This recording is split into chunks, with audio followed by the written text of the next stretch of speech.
Bom, pessoal, eu tô meio gripado, com a voz anasalada, como vocês podem perceber, mas esse episódio não podia esperar. Eu espero que isso não incomode muito os seus ouvidos.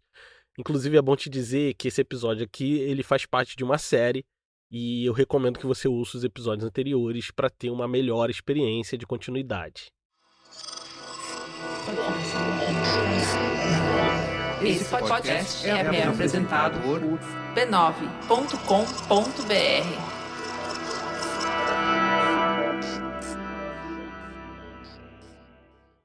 O Brasil sempre foi esse país do agora vai. Mas no início do século XX, esse sentimento estava no seu ápice. Em 1905, o Rio de Janeiro respirava a modernidade. Num breve passeio pela Avenida Central, no centro da cidade, seus olhos veriam muitas fachadas ricas de prédios altos. Lojas com produtos importados, cafeterias e pessoas brancas vestindo a última moda de Paris. O sentimento de esperança no futuro melhor exalava no ar como um bom perfume francês.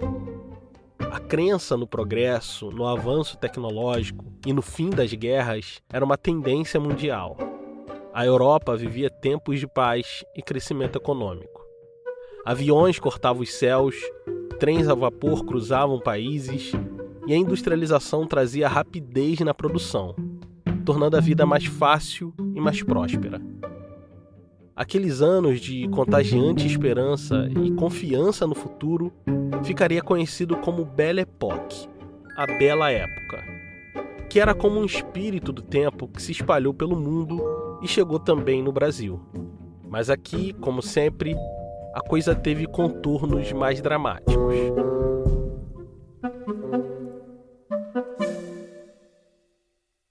Os tempos de Belle Époque coincidiram aqui com o fim da monarquia. O Brasil republicano que surgiu dos escombros do poder era carregado de esperança num futuro de sucesso inevitável. Mas para que esse futuro se concretizasse, os novos donos do poder tinham que pôr abaixo tudo aquilo que representava o passado atrasado da monarquia.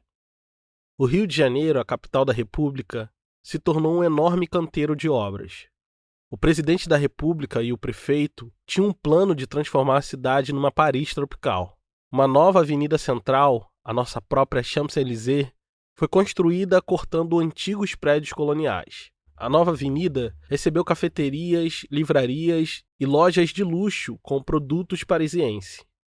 Foi inaugurada no dia 15 de novembro de 1905, dia da proclamação da República, como um ato simbólico de demonstração do progresso. O Brasil parecia estar no rumo certo para um futuro brilhante. Mas isso tudo não passava de uma farsa. Para construir esse futuro brilhante, as classes dirigentes promoviam a segregação espacial, excluindo pessoas negras e pobres do centro, empurrando elas para as margens. Sem escolhas, algumas delas subiram os morros, criando as primeiras favelas. Nossa Champs-Élysées não admitia a presença indesejada das classes subalternas, a não ser que fosse servindo os seus sonhos fúteis de uma Paris tropical.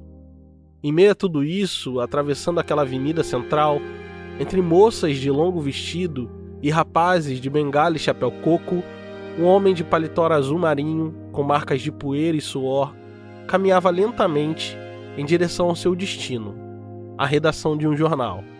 Com sapatos meio cambotas, usando roupas meio desgastadas, sua presença contrasta com o ambiente elegante da rua. Sua mera existência, seu rosto mulato, as poeiras do subúrbio em seus pés, por si só, já era uma denúncia a essa suposta Belle Époque. Mas ele vai além. Ele quer ir além. Como poucos nadando contra a corrente, ele decide denunciar a ordem social vigente. E fará isso usando a sua melhor habilidade, a escrita. Meu nome é Thiago André e esse aqui é o História Preta. Você está ouvindo a temporada Lima Barreto. Episódio 4, Contra Todos. Como você deve se lembrar, com 20 e poucos anos, Lima Barreto se viu na situação de ser o principal responsável pelo sustento da sua família. Tudo começou quando seu pai, João Henriques, teve um surto psicótico e foi afastado do seu emprego na colônia de alienados na Ilha do Governador. Como filho mais velho, Lima teve que assumir as funções de chefe de família de seu pai. Precisou abandonar o curso de engenharia na Escola Politécnica e arrumou um emprego como amanuense na Secretaria de Guerra. Desde então, a sua vida parecia monótona. Todos os dias, pegava o trem em Todos os Santos, no subúrbio, em direção à Estação Central do Brasil. Das 10 da manhã às 3 da tarde, Lima cumpria mais ou menos bem as suas funções como funcionário público. Depois do expediente, encontrava os amigos, outros amanuenses como ele, e servidores públicos que se encontravam no Café Papagaio. Os cafés não serviam só a bebida escura e quente que acordava os cansados. Não. Funcionavam também como uma espécie de bar, onde se reunia a boemia carioca. Na época, Lima bebia só café, porque as finanças ainda não permitiam os luxos da cerveja ou do uísque. Depois de se despedir dos amigos, ele perambulava pela cidade sozinho até a noite mais profunda. Se interessava pela vida noturna da cidade, observava as pessoas, os costumes, os acontecimentos. Chamava isso de mania ambulatória. Essa ideia de andar sem destino para inspirar a sua escrita e melhorar as suas crônicas, ou escapar dos problemas. Teve um tempo em que Lima evitava voltar para casa. Não tinha muita paz em seu lar, e aquela coisa toda com seu pai deixava ele aflito. Na vizinhança, sua casa já era conhecida como a Casa do Louco. Então, perambulava pela noite para também não ter que voltar. No fim, quando não tinha mais jeito, pegava o trem de volta. Depois de comer um prato de feijão requentado que sua irmã deixava separado para ele, se recolhia imediatamente ao seu quarto. Quarto de dormir que servia também como refúgio e ambiente de escrita. Ali tinha seus livros, Renan, Balzac, Dostoiévski, tinha seu espaço de leitura e de escrita. Ali era onde adormecia para começar tudo de novo, exatamente igual no outro dia. A rotina na Secretaria de Guerra era maçante. Passava muitas horas do seu dia sem fazer absolutamente nada. Usava esse tempo livre para rascunhar ideias de romances, crônicas e livros que desejava publicar. Sonhava com um dia que viveria das letras e seria um escritor. Planejava escrever uma obra sobre as origens do Brasil, numa perspectiva negra, mesmo tendo medo do que isso poderia lhe causar. E eu, pobre, sem fortes auxílios, com fracas amizades, como poderei viver perseguido, amargurado, debicado? Mas, e a glória e o imenso serviço que prestarei à minha gente e à parte da raça a que pertenço? Tentarei e seguirei avante. Se eu conseguir ler essa nota daqui a 20 anos, satisfeito, terei orgulho de viver. E que Deus me ajude. Os deuses ou destino estavam dispostos a lhe ajudar, pois por essa época um antigo amigo de Politécnica lhe fez um convite para ser secretário e colunista da revista da época, uma publicação que tentava se estabelecer no mercado editorial com publicações quinzenais. Lima Barreto ficou animado. Pela primeira vez, podia escrever e ganhar algum dinheiro no processo. Era algo que poderia fazer em paralelo com a sua função de amanuense. Isso era bom. Talvez, se desse certo, poderia se sustentar de vez a partir da escrita. Aquela não era a sua estreia na imprensa independente. Quando ainda era aluno da Politécnica, colaborou com pequenas publicações de repercussão no cotidiano da instituição. Um deles foi o jornal O Tagarela, e o outro foi o semanário chamado O Diabo, criado por seu amigo Bastos Tigre. O Diabo trazia o subtítulo Revista Infernal de Troça e Filosofia. Na prática, era uma revista satírica ilustrada que falava de tudo um pouco. Foi lá que Lima começou a afiar sua escrita irônica e mordaz, além de construir as primeiras redes de contatos que lhe abririam as portas no futuro próximo. A revista O Diabo era caracterizada pela oposição. Não à toa, em seu primeiro número, anunciava o seguinte: O Diabo, jornal irreverente, ilustrado por Calixto e redigido por um grupo de escritores que não são candidatos à Academia dos Imortais. O texto, que faz referência à Academia Brasileira de Letras, fundada por Machado de Assis e outros figurões, mostra o desejo que aqueles meninos tinham de se tornar escritores reconhecidos, nem que para isso criassem seus próprios espaços para publicação. O Diabo, sem dúvidas, foi uma escola para Lima Barreto. Durante boa parte dos seus anos como estudante da Politécnica, ele publicou regularmente no semanário com o pseudônimo de Diabo Coxo, sempre na oposição. Por isso, quando já na vida adulta ingressou na revista da época, teve uma carreira curta. Apesar da grana que complementava a renda, Lima Barreto pediu demissão da publicação, pois não tinha disposição para bajular políticos. É que a revista da época era patrocinada por algumas figuras políticas e, vez ou outra, ele era obrigado a escrever alguma coluna elogiosa para gente que ele normalmente detestava. Com vocação para ser do contra, para ser opositor, Lima Barreto pediu demissão da revista. Mas seu gênio inquieto logo se meteria numa nova coisa que mudaria sua vida. Mas sobre isso, ouviremos assim que a gente voltar. Esse episódio está indo ao ar com o apoio da Insider, a loja que cria bem-estar pronto para vestir com peças tecnológicas e atemporais. Você não pode ver aí, mas eu estou vestindo uma tech t-shirt verde que chegou na leva de compras da Black Friday e ela é extremamente confortável. Para quem errou e deixou a Black Friday escapar, ainda dá tempo de corrigir o curso. Essa semana é a última semana para aproveitar os melhores preços do ano na Insider. Usando o nosso cupom HistóriaPreta15, você garante 15% de desconto em todo o site. Combinado com os descontos da Black Insider, você pode alcançar até 40% off nos produtos Insider. Então corre lá no site da Insider, adiante suas compras e garanta o presente de fim de ano com os melhores preços possíveis.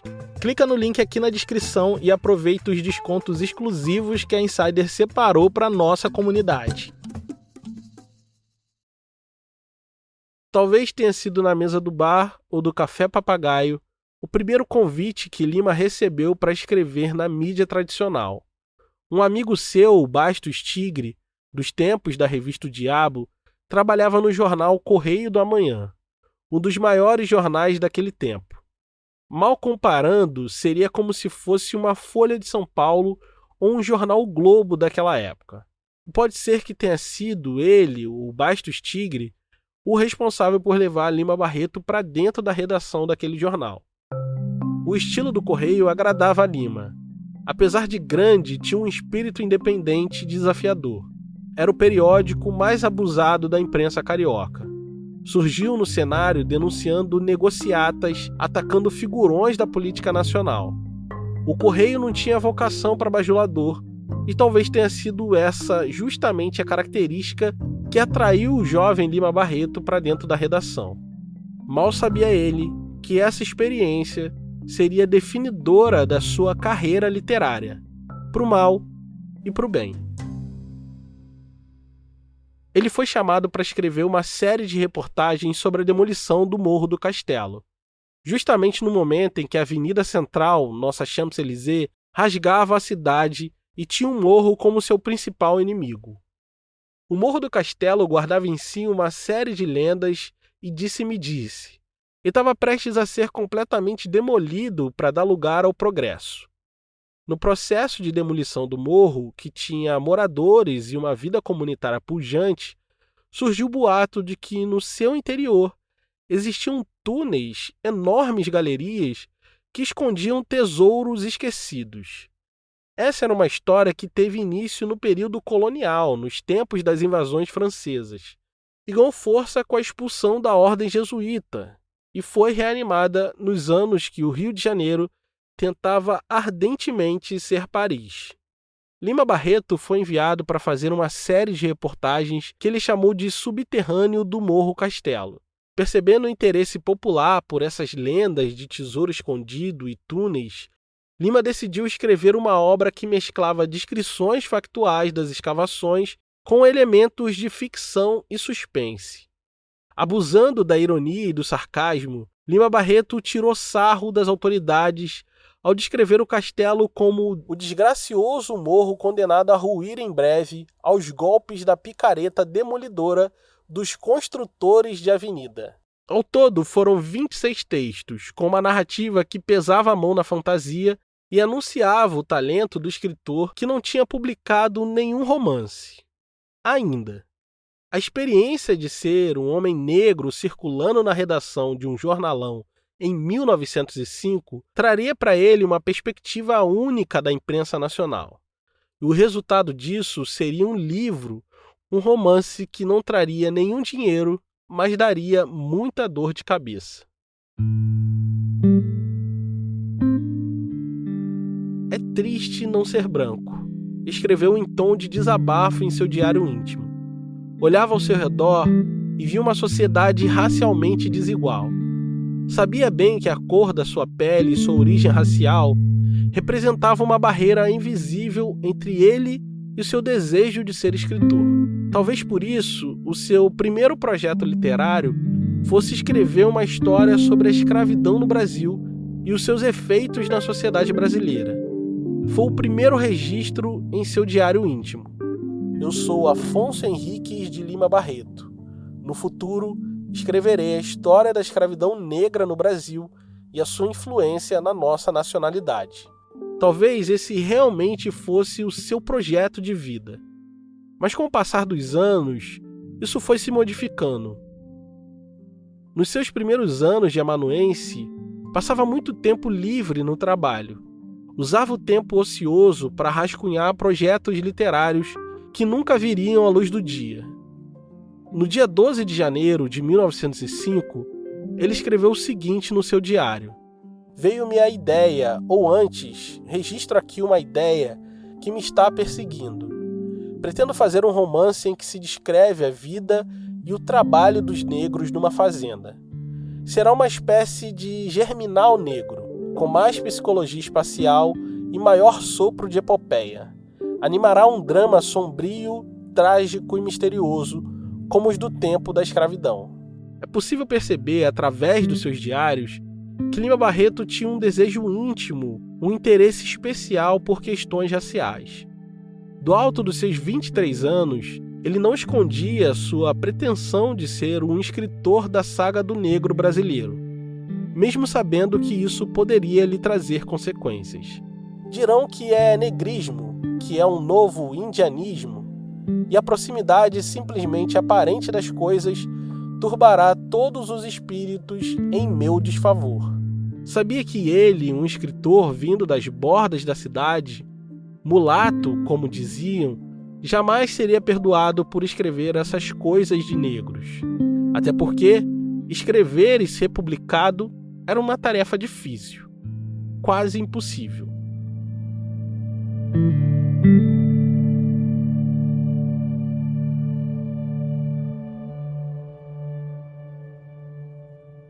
Recém-criada, a Academia Brasileira de Letras tinha se tornado a linha imaginária que dividia os escritores estabelecidos dos novatos tentantes de uma carreira. A possibilidade de lançar um livro sem fazer parte desse grupo seleto de escritores e seus protegidos era quase nula. As poucas editoras nacionais investiam seu dinheiro naquilo que era a garantia de retorno financeiro, e usualmente se concentravam no entorno de escritores já consagrados.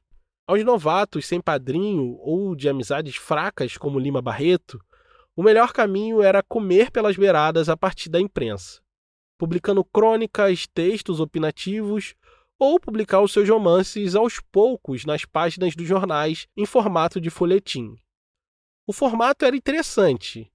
Geralmente, os folhetins traziam tramas com grandes reviravoltas que fisgavam o leitor e mantinham ele preso na narrativa, que quase sempre terminava com um gancho sem resolução que prometia concluir nos capítulos seguintes. Assim, capítulo a capítulo, o livro era publicado a conta-gotas nas páginas dos jornais. Muitos escritores usaram desse artifício para publicar as suas histórias. Machado de Assis, por exemplo, foi um desses. Publicou seus maiores romances em folhetim antes de conseguir editá-los em livro. Essa parecia ser a saída mais óbvia para o jovem Lima Barreto. O problema era que esse espaço era também muito disputado nos jornais. E o que Lima tinha preparado em segredo, nenhum jornal em sã consciência iria querer publicar. E já que ninguém queria publicar a sua escrita, decidiu ele mesmo criar o seu próprio jornal.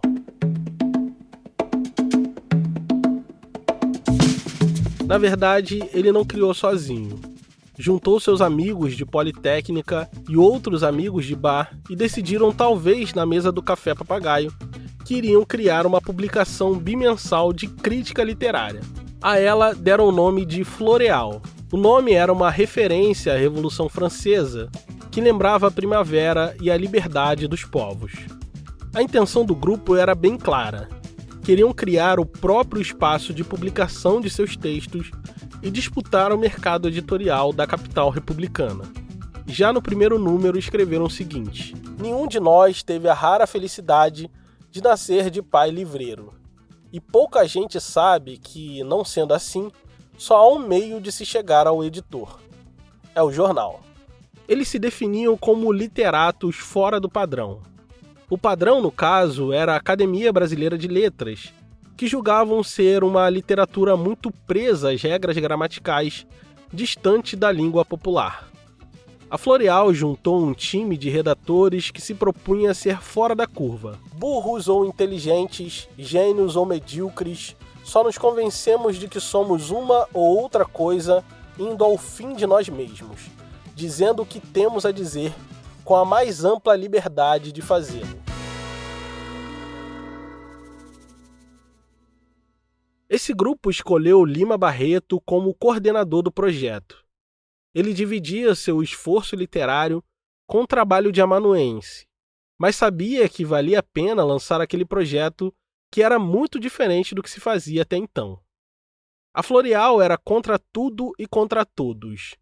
Tinha um estilo direto, não contavam com ilustrações, mas tinham opiniões plurais baseadas na contribuição livre dos seus redatores. Não aceitavam fórmulas literárias e teoremas pré-concebidos. A escrita era livre. Foi aí que Lima Barreto resolveu lançar o seu primeiro romance em formato de folhetim. Já na primeira edição da Floreal, ele escolheu a dedo a obra que iria inaugurar o seu ingresso na literatura.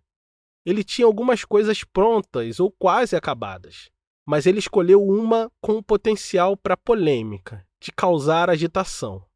E causou. O nome do romance era Recordações do Escrivão Isaías Caminha. A obra é uma crítica aberta à imprensa carioca, onde Lima põe nos seus personagens características de figuras reais e expõe os bastidores sórdidos das redações que circulou.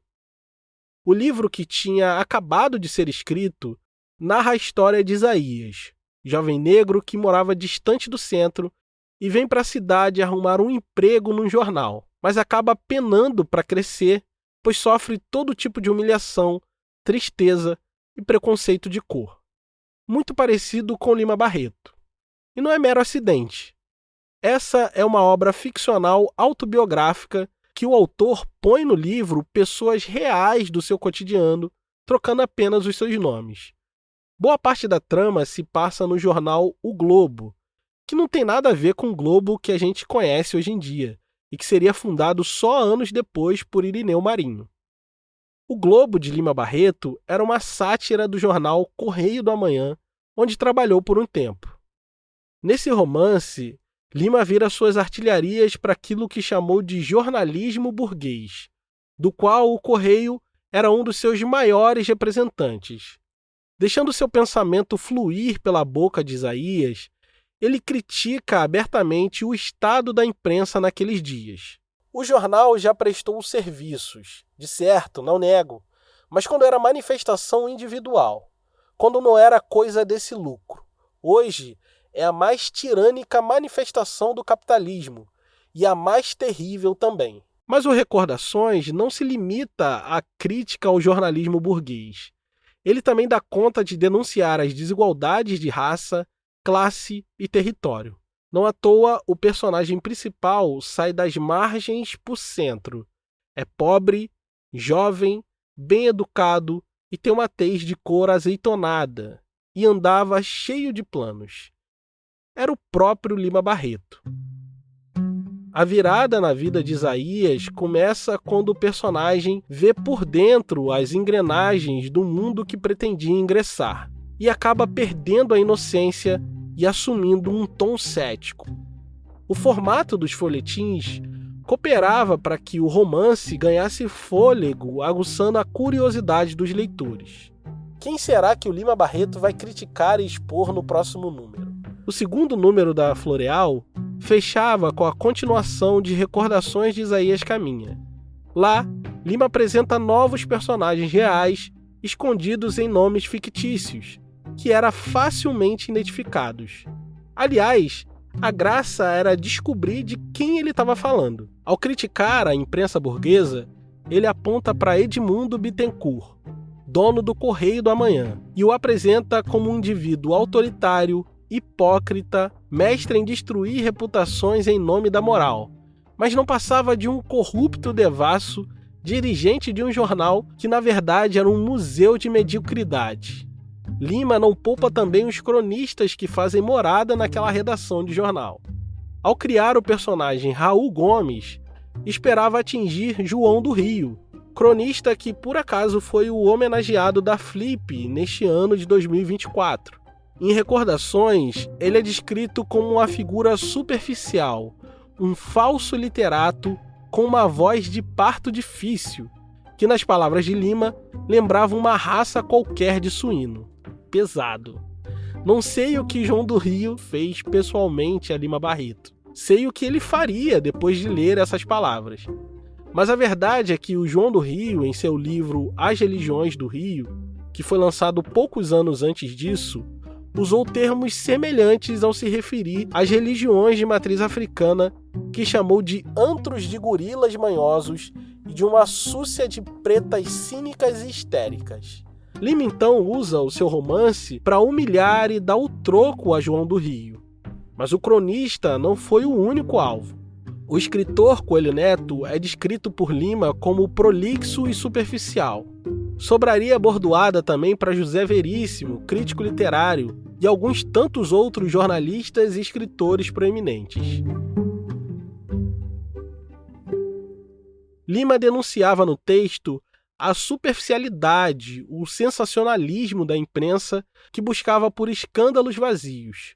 Criticava a corrupção de certos jornalistas que manipulavam a informação por conveniência política. No bojo dessas críticas, vira sua escrita mordaz para o poder republicano e a hipocrisia dos bem-nascidos que desfilavam seus vestidos parisienses na Avenida Central enquanto deixava centenas de famílias desabrigadas. Entre erros e acertos, exageros e baixarias, Lima Barreto tinha uma mensagem dura à imprensa nacional e fazia dela uma plataforma para tecer duras críticas à República Brasileira.